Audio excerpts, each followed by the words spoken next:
All right, class. First off, as always, good day. I'm glad you're here. So, today's lesson is going to be about the surgeries and amputations done during the Civil War. Okay. Now, before I begin, I know some of you guys I told I was going to have this up a little bit earlier, but some unforeseen things happened and I was unable to make it. So, that's why I'm making it now so you guys can complete your work. Okay. So, again, I do apologize. But yeah, some things just happened. Why it happens to me, I don't know. But let's go ahead and talk about today. Now, this lesson, your warm up picture. You have three guys here, right? These are all former soldiers of the Civil War. Okay. Now, here's my question: which one of these guys do you think has had a harder life after the Civil War ended? Now, here's the thing you have to remember: back then, they didn't have like wheelchair ramps. They didn't have social programs to help people with disabilities. It was basically like, could you do this job? If you can't, sorry, we gotta let you go.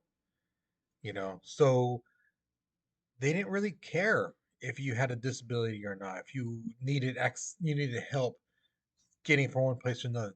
It's like, well, if you can't do it, you can't do it. You know. So take that into consideration as well when you're answering this question. Okay, so which person, again, do you feel had a harder life after the Civil War and why? Why do you believe that? Okay, so think about it, pause the video, okay, because we're moving on in three, two, one. So here's the thing: it wasn't that hard to become a doctor during the Civil War. Because the thing is, they needed people to do the surgeries and stuff like that. And you have to remember how many hundreds, if not thousands, of men needed medical attention. Okay. Now, what did it take to become a doctor? Basically, they asked, "Have you taken any college courses?" Yeah, I have took some college courses. Okay, great. And have you studied with another doctor, a guy who's certified doctor? Have you studied with them? Yeah, I spent a week with a local physician. Great. Get out to the battlefield. We need you. Um, that's all it took. That's all it took. Okay. So some of the things I found out were like some people they took like herbal classes in college, which means like they took like roots and thought like, how can we use this for medicine? Things like that. You know, so that kind of stuff. That hey, fine, that's the college course in medicine. This is not about like the surgeries and knowing what kind of diagnosis and stuff like that. No, it wasn't any of that stuff. But again, they were so in need of people that they just took them. So a lot of these surgeons were unskilled. They were not that great of doctors. Okay. But the one thing that they could do was amputations, which is cutting off the arm, leg, or whatever limb it may be. Uh, so this toolkit you see right here on the picture, that is a doctor's toolkit. If I remember right, back like in the 1850s and stuff like that. So if you notice, like look at the top saw. See how the teeth are so tiny and they're really close together? That's because when it cuts through bone and tendon, it's going to give a nice clean cut because the teeth are so close together, you know.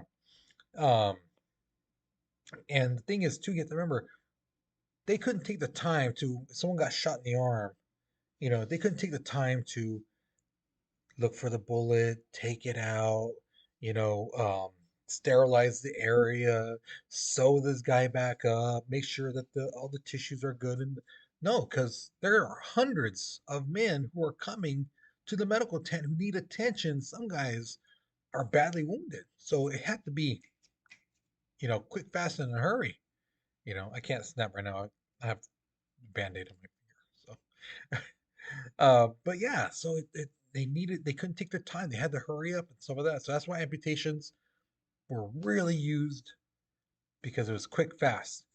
In total, I tried to find an exact number of surgeries and it kind of varied, but the lowest number I found was 230,000. Okay. That's how many surgeries were done on soldiers during the Civil War. Now, of that 230,000, three-quarters of them were amputations, meaning that out of every four guys who came in, three of them had an arm, leg, a finger, or something chopped off. Okay. Um, and again, like I told you, that last picture you saw, the toolkit, that was for a professional doctor. A lot of these guys weren't. So they had to use what was available to them, and some guys use saws that you use to cut a tree. Okay. And again, the saws for a bone are basically like this. They're really close together, very tight, close. But a saw for a tree, the teeth are like this. They're separated, right? There's area between. So it's not really about making a clean cut. It's about tearing through. And that's what these guys did to people's arms and legs and some of that.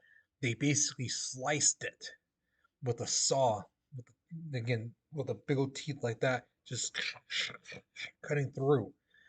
Um, One of the things I heard quite a bit was from some students in class was, well, didn't they give them painkillers so they feel the pain?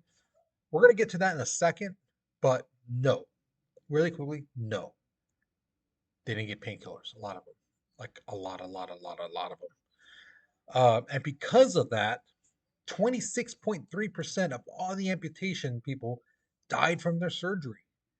They either bled out, they got infections, or they went into shock.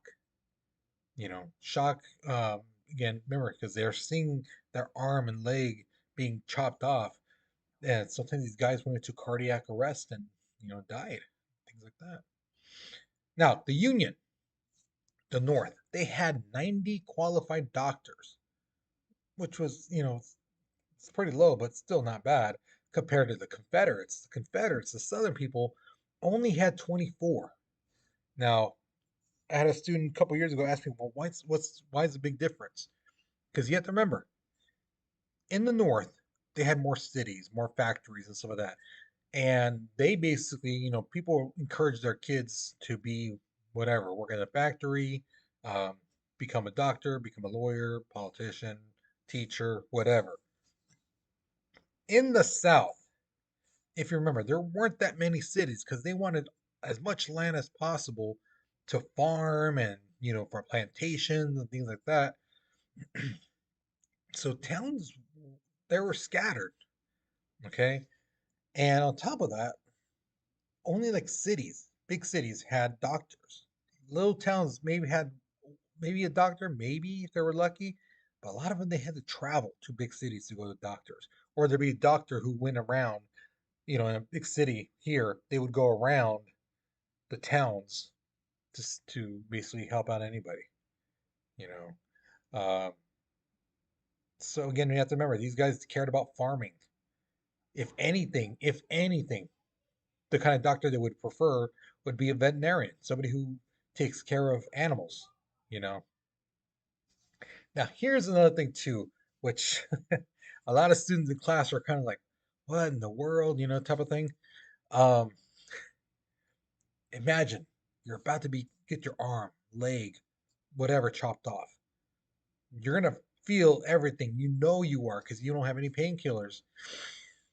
And all of a sudden you look to your side, and all of a sudden your doctor's about to cut, and then they go look at a book. Okay, cut here, cut there. Okay, and then they're about to cut. Wait, hold on. Let me check one more time. Ah, cut here, not there. Okay, got it. How confident would you be in that doctor?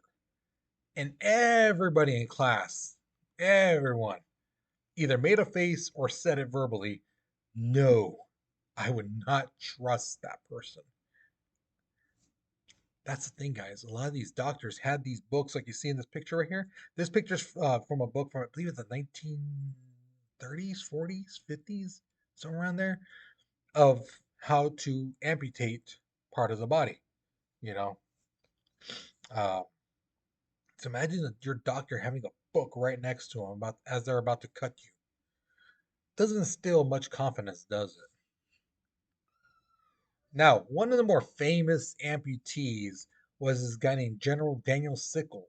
Okay, um, basically what happened at the Battle of Gettysburg, a cannonball, bah, took out his leg, and he did like a flip. He like flipped over.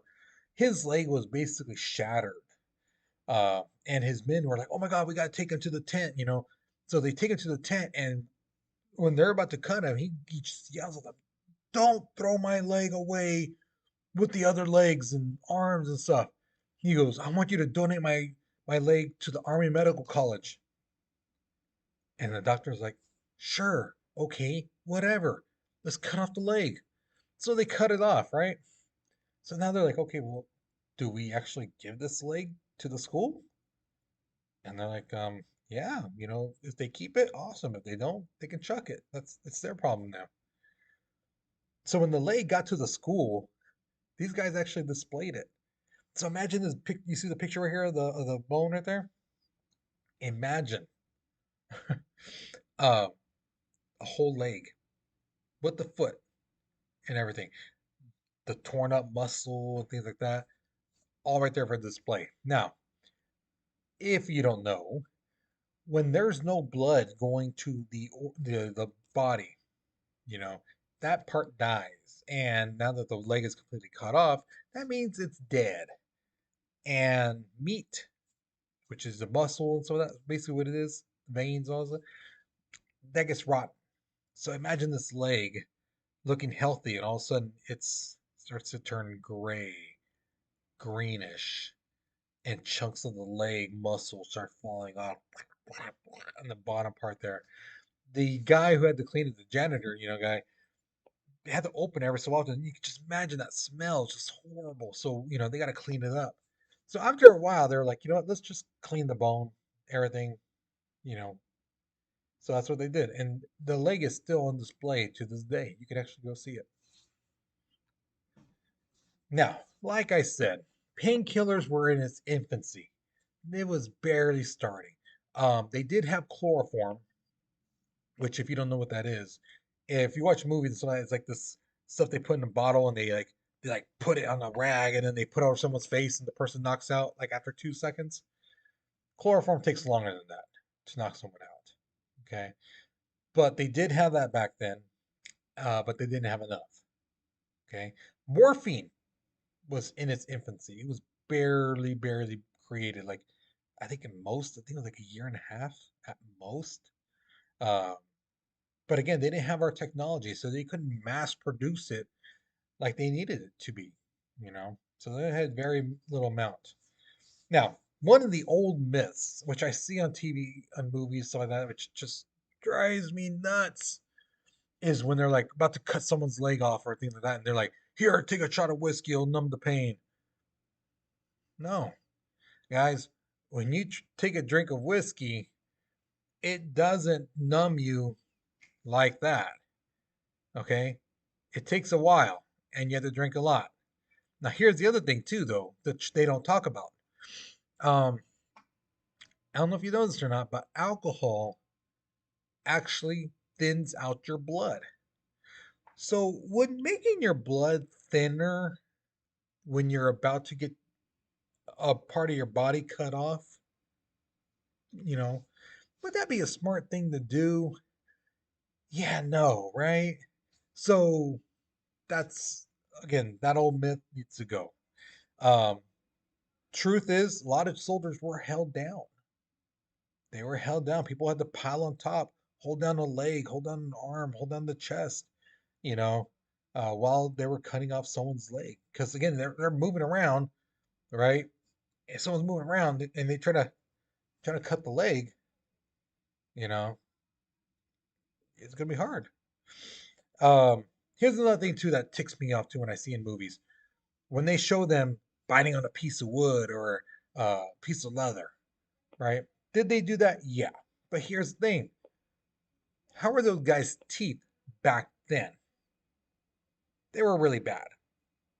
Some guys only had like maybe 4 or 5 teeth. You know, some of them were probably hanging on by a thread.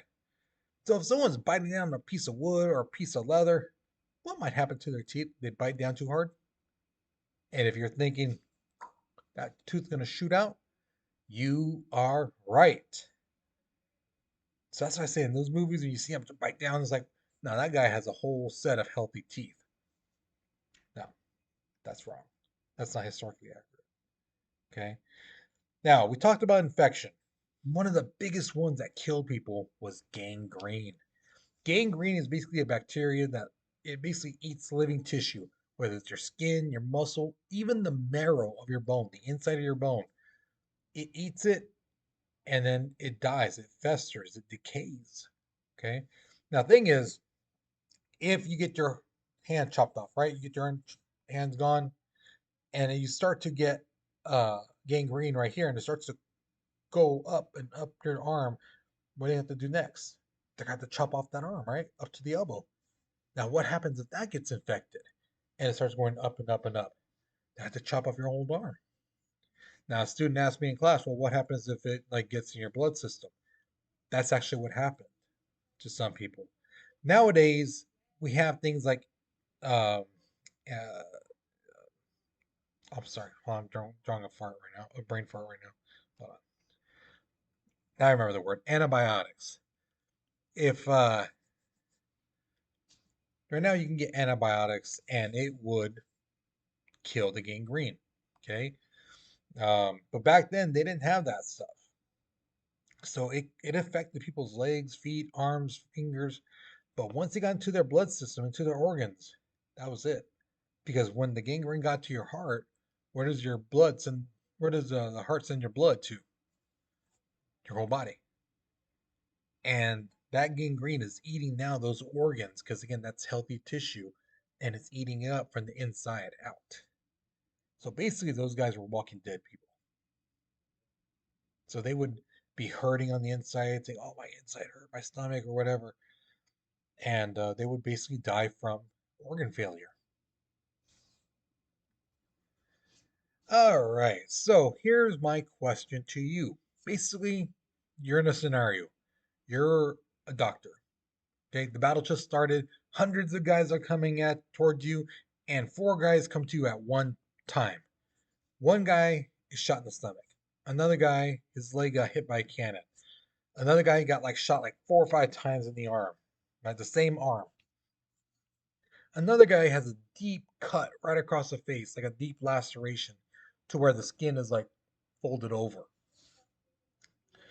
My question to you is, who do you pick first, second, third, and fourth? So I don't need you to write the name like, oh, gunshots to the stomach first, leg second. No, no, just put the number 1, 2, 3, 4. Okay. Um, and then just tell me, why did you pick the first guy? Why do you think he's a top priority? This guy needs to, I need to help him first. And why did you pick the last guy? Why did you say, of all the people, this person can wait? Why did you say that? Okay. So think about it, write your response. Okay. Now, here's another thing too. Give me 1 second. I'll see if I got it right here. If since you missed this class, if you did not get your research paper, you need to come see me and get this. Okay. This is due for you guys either on this December 6th or December 7th. Okay. No later, because that basically after that school is going to end. Okay, so I need this done by then. Okay, um, you have three options. They're all right there. Again, you could pick a battle, just not one of these that are mentioned in the front. Okay, the questions are here. Okay, you do need to turn this in, regardless of which option you choose, option 1, 2, or 3. You still need to turn this in, and it still need me. I need to see notes. I need to see what you wrote down. You know, if you're doing the music one, I need to see like if you're doing the lyrics, I need to see the lyrics, what it says. Because if you just play for me, I might not understand what you're saying. So I need the lyrics written down. Okay. So be sure you get that from me if you haven't got it already. Um, because again, on the 6th and 7th, if you don't have it, you tell me, oh, it's at home, I forgot it. Then guess what? You got a zero. Okay, and you, I basically give you guys this like a month in advance. So you have plenty of times when we worth a lot of points. So do not mess up. Do a good job. Take your time. Okay. All right. So with that being said, you guys, you take care, you be safe, and I'll see you guys later. Okay.